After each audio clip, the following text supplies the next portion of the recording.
Terrasilia, redécouvrez votre lien au vivant. Bonjour Eva. Bonjour Égide. Voilà, là, tu nous as amené dans un jardin. Je vais d'abord te présenter un petit peu. Donc, tu t'appelles Eva Turconi, tu es psychologue, docteur en psychologie. Tu as travaillé 15 ans dans un hôpital à Bruxelles, enfin dans le coin, à Braine-l'Alleud, je crois. Bruxelles. Avec des personnes souffrant de maladies neurodégénératives. Et puis, comme ça, pouf, t'es parti 2 ans faire un tour du monde, en plein Covid aussi, donc c'est pas mal, c'est courageux, je trouve. Et tu es revenu et du coup, là, t'as quitté ton poste à l'hôpital, il s'est passé quelque chose pendant ce voyage. Ça m'intéresserait de savoir aussi, bon, on aura le temps d'en discuter. Tu as commencé une formation en herboristerie, en tisanerie, et avec l'objectif de proposer des soins plus en contact, plus en lien avec la nature à tes patients. Donc, ça va, je suis bon là? Ouais, c'est tout à fait ça. Ok.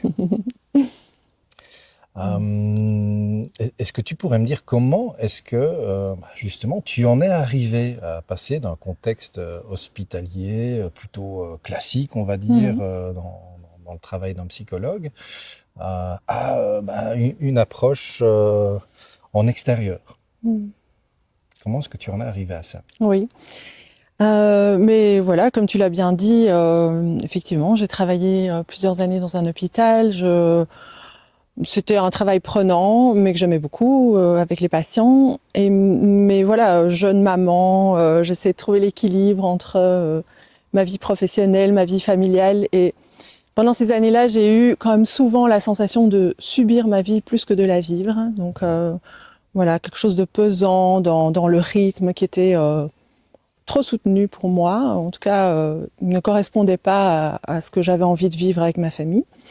Et a germé l'idée entre nous, avec mon conjoint, de partir en voyage pour prendre le temps de ralentir, de se retrouver à 5, donc j'ai 3 enfants, d'être plus à l'écoute aussi de nos besoins, d'avoir un rythme de vie qui correspondait plus à celui qu'on avait envie d'avoir. Et puis alors l'occasion aussi pour nous tous d'aller à la rencontre d'autres cultures. Il y avait cette dimension-là aussi qui nous intéressait bien sûr dans le voyage.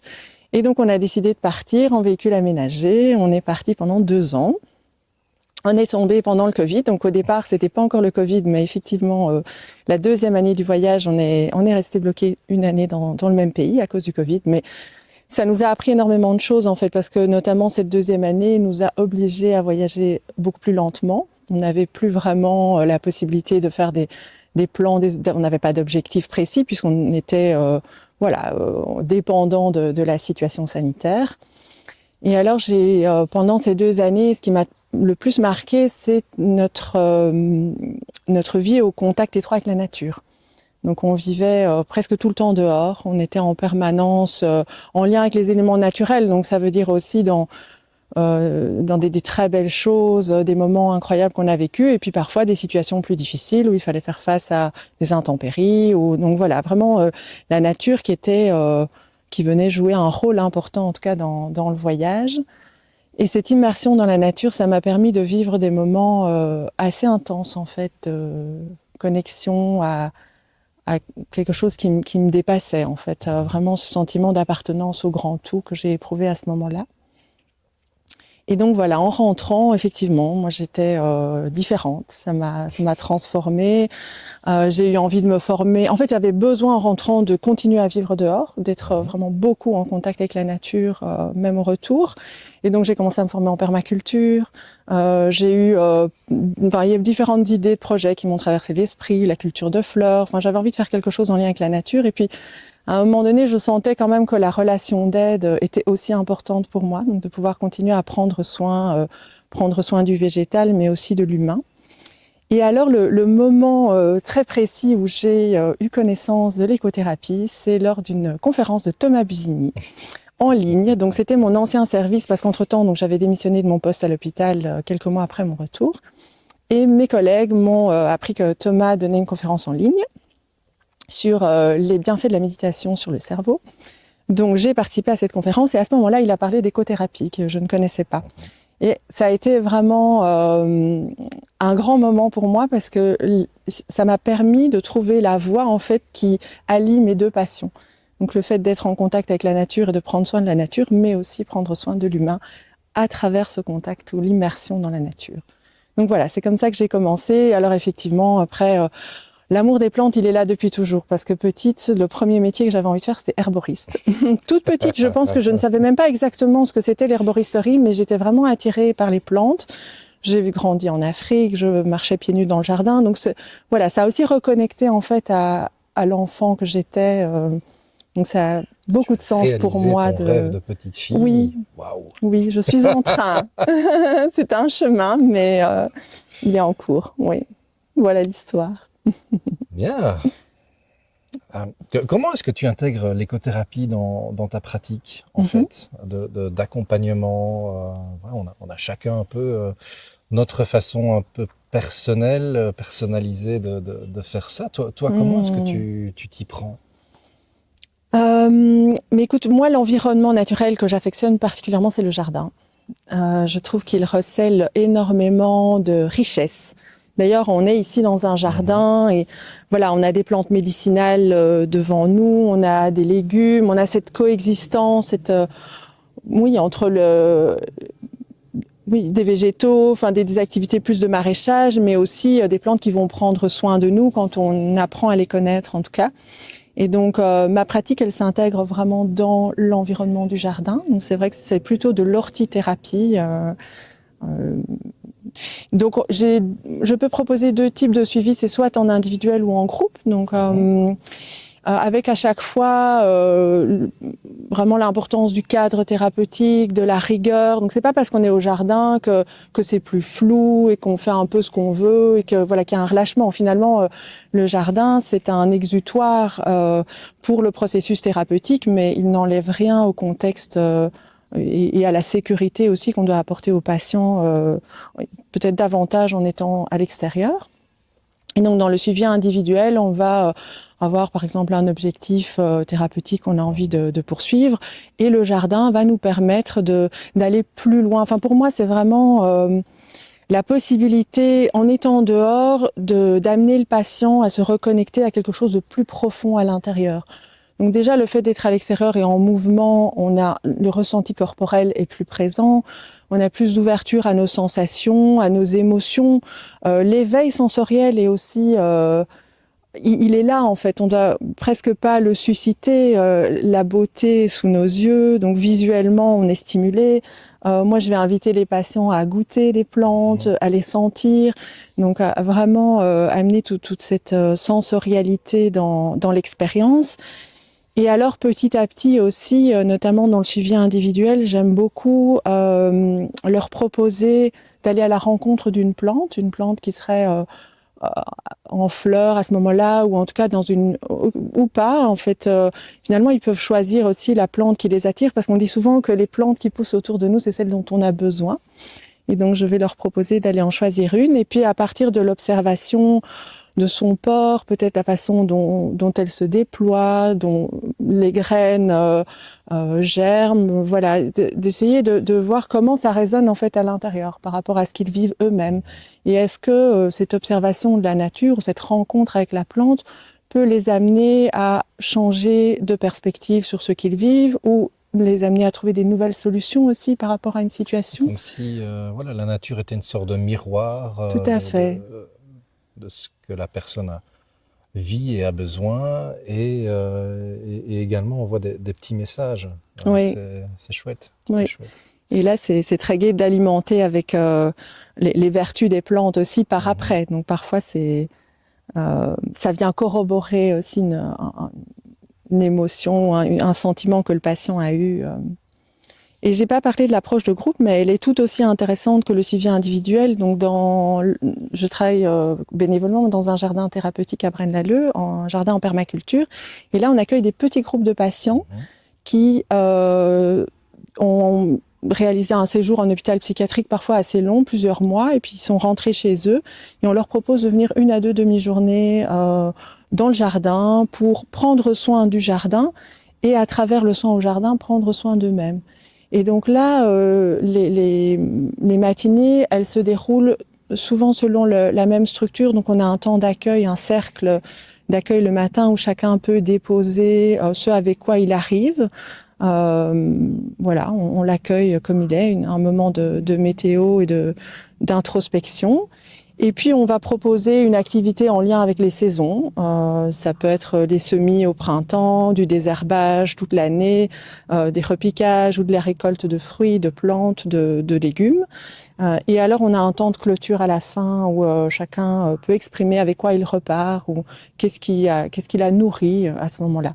Donc il y a une intention de prendre soin du jardin en lien avec la cyclicité des saisons, mais les personnes qui voudraient juste être là pour simplement être à l'extérieur ou avoir un moment de partage social avec d'autres, c'est OK en fait. Okay. Voilà, on est à l'écoute. Ça m'amène à la question suivante. Quels sont les bénéfices que tu perçois pour tes patients d'être dans ce dispositif-là en particulier?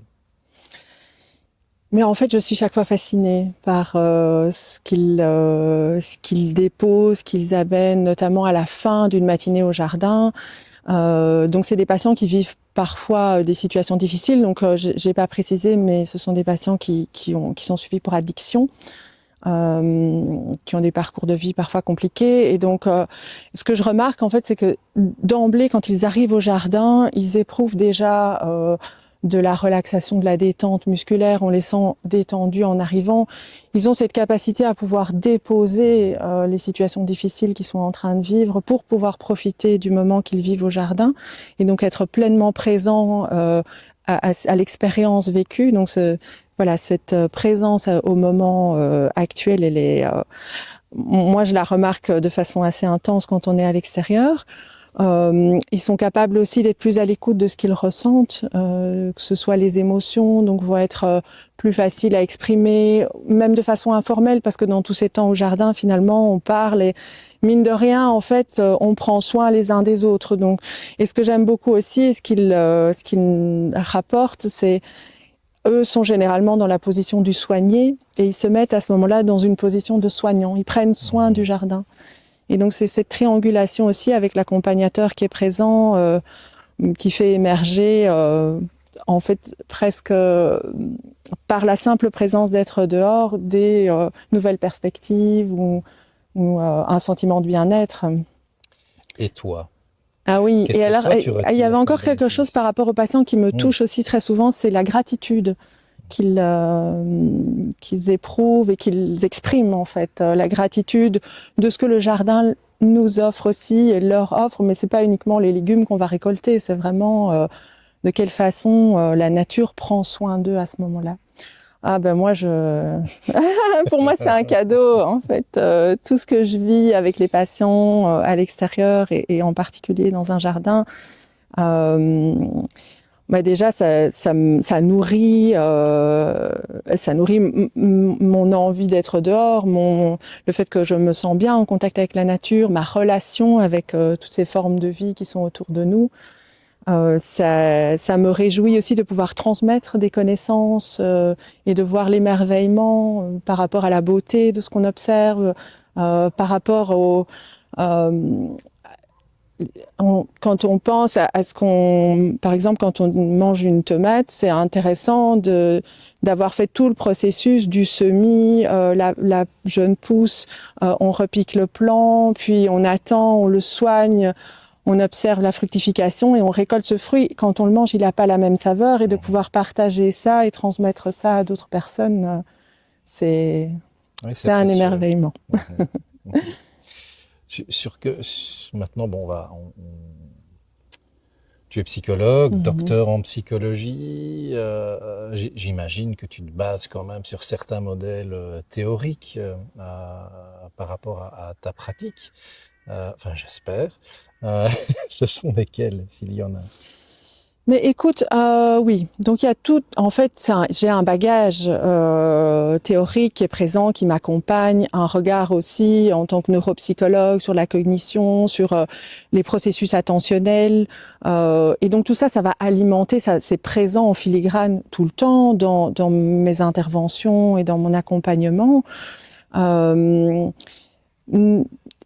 Alors, ça c'est très important. Maintenant, moi j'aime bien faire appel à l'intuition aussi. Donc pour moi c'est hyper important. Donc ce bagage-là, en fait, il est là. Il m'accompagne tout le temps. Alors c'est vrai que j'ai pas précisé, mais en rentrant de voyage, je me suis formée à la thérapie ACT, notamment avec toi, Égide. Je suis formée aussi en pleine conscience. J'ai voilà différents outils en fait thérapeutiques qui vont alimenter et qui vont être tout le temps présents dans, par exemple, les objectifs thérapeutiques. Donc c'est vrai que les patients qui sont suivis notamment dans ces petits groupes au jardin près de la Leu, ils signent un contrat avec des objectifs au début de leur présence au jardin, qu'on réévalue après 6 mois, donc on en rediscute. Donc il y a effectivement toute cette intention de soins et de c'est pas juste le fait d'être au jardin, bien sûr, ça amène déjà toute une série de bénéfices, comme beaucoup d'études l'ont montré. Donc, mais c'est des intentions plus spécifiques, plus individuelles aussi pour chacun d'eux. Et les autres modèles théoriques, mais simplement aussi l'existence des jardins thérapeutiques, elle remonte il y a des milliers d'années. On voyait chez les Perses, et notamment on a pu y goûter en voyage à ces jardins d'essence où les personnes venaient pour voilà se sentir bien. Ça remonte à des civilisations très anciennes et alors beaucoup plus récemment, donc au Moyen Âge déjà, il y avait des jardins de soins ou des jardins de plantes médicinales qui étaient attenants aux abbayes, les jardins de soins plus récemment dans les hôpitaux. Et ça, c'est une tendance qui se développe notamment dans les pays anglo-saxons, donc très présent aux États-Unis, en Angleterre, au Canada. L'Europe est un peu à la traîne, je trouve, par rapport en tout cas, à l'impact de l'ortithérapie sur le bien-être des patients, notamment hospitalisés, mais il y a énormément d'études qui montrent ces bienfaits, et notamment une étude intéressante, je pense que c'est Ulrich qui avait étudié la capacité de récupération après une opération chez les patients en chambre avec une vue sur le jardin ou sans vue sur la nature, et on voit qu'ils récupèrent beaucoup mieux quand ils peuvent ne fût-ce que voir la nature par la fenêtre. Donc, oui. Même un poster, hein. Oui, même un poster, une photo, tout à fait. C'était vraiment surprenant. Donc voilà, tout ce cadre théorique, il est là et il est en fait la base.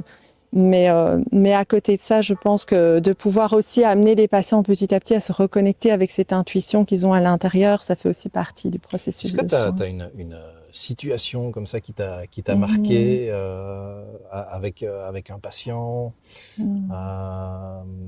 ou voilà, qui pourrait illustrer un petit peu comment ça se passe dans ton travail? Oui, mais j'ai en tête un patient donc qui est suivi dans ce petit groupe de patients au jardin en permaculture. C'est un patient qui est entrepreneur de jardin, donc qui a l'habitude d'être dehors. Il connaît l'environnement. Voilà, il connaît l'environnement. Il élaguait les arbres, il taillait les haies. Et puis c'est quelqu'un qui aime beaucoup venir au jardin, mais qui est très réceptif et qui a vraiment changé de regard en fait grâce aux matinées qu'il passe en contact avec les autres et en lien avec une autre façon de voir la nature. Donc par exemple, je lui partageais les vertus de l'aubépine. Donc l'aubépine, c'est une plante, mais comme beaucoup de plantes, en fait c'est vrai que je l'ai pas dit, mais ce qui me touche beaucoup dans le monde des plantes, c'est que chacune d'elles pratiquement est une médecine à part entière. Donc on va rarement trouver un médicament qui agit sur différents systèmes du corps, alors que un nombre important de plantes le font. Donc c'est vraiment c'est fascinant. Et l'aubépine notamment va agir sur le système circulatoire, sur notre tension artérielle, mais elle va pas agir à chaque fois en augmentant la tension ou en la diminuant. Elle va s'adapter en fait. Donc si tu as trop de tension artérielle, l'aubépine va te permettre de réduire ta tension. Si moi j'en ai pas assez, la même infusion d'aubépine va me permettre d'augmenter ma tension artérielle. Donc voilà, ces plantes qui sont adaptogènes, qui vont comprendre en fait de quelle façon elles peuvent prendre soin de nous. C'est fascinant. Et là, tout à coup, c'est vrai que j'ai vu qu'il changeait de regard par rapport à... Il m'a dit, mais j'ai taillé des centaines de haies d'aubépine, je ne savais pas. toutes les vertus, tout ce qu'elle pouvait m'apporter en fait comme bienfait. Et c'est vrai qu'avec les patients, on fait souvent des récoltes de plantes et en hiver notamment, parce que c'est vrai qu'on n'a pas beaucoup parlé, mais de la saison de repos du jardin, mais en fait on continue avec des ateliers de tisanerie ou d'autres préparations à base de plantes qui nous permettent de continuer à nourrir ce lien avec la nature. Et si tu devais définir ta pratique ou l'écothérapie, tiens, en une phrase, en une petite définition courte, quelle serait ton écothérapie à toi? Écoute, j'ai pas mal réfléchi à ça.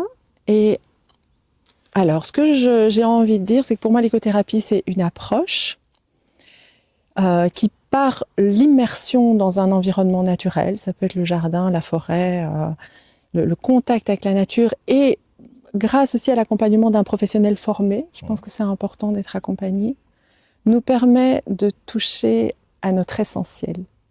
Et pour moi, cet essentiel, c'est de retrouver le lien avec le vivant. Donc le vivant à l'intérieur de nous. Donc c'est une approche qui va nous permettre d'être mieux à l'écoute de nos émotions, de nos sensations, de notre ressenti, mais aussi le lien avec le vivant autour de nous. Et j'ai envie de dire le vivant visible ou invisible. Un peu comme si le fait de se rapprocher de la nature, nous permettait de nous rapprocher de nous. Oui, de notre essence profonde. Oui. Ah, écoute, merci. Merci Égide.